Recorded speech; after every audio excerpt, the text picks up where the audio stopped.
At this time, ito naman po yung time na ako po magpapadala. Pagkatapos nga po ng mga follow-up check-up ko dun sa mga doktor na ang aking pupuntahan. Napuntahan ko na pala. At dahil nga po yung aking account po dito sa pinaka-online ay na-block. Kaya ito, magpapadala na nga po ako sa bank to bank. At dahil nga po wala rin po silang pinaka-online application sa pagpapadala. Kaya ito, pupunta na nga po ako sa bangko kung saan po ako pinapasahod ng aking mga employer.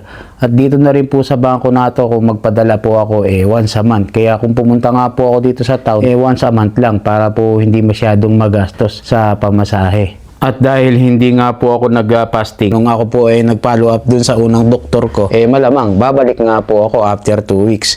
Dahil kailangan pala fasting Dahil nga po kukunan po uli at ako ng dugo. Siya, balik na po tayo dito sa aking pagpapadala.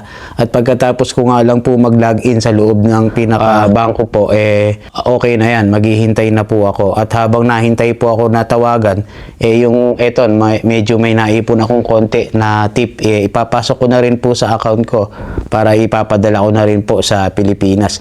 Dahil nga po medyo maganda palitan ngayon, nasa 61 na po. Wow! At habang naghihintay nga po ako dyan na matawag yung aking pangalan, wait lang po muna tayo. At pagkatapos nga ng mga ilang minuto natawag na po yung aking pangalan. At binigay ko lang po yung aking ID at saka po yung record kung magkano po yung ipapadala ko. At naging smooth naman po ang aking pagpapadala. Mabilis lang po. Wow! Yun, success. That's it. This is it. Proceed.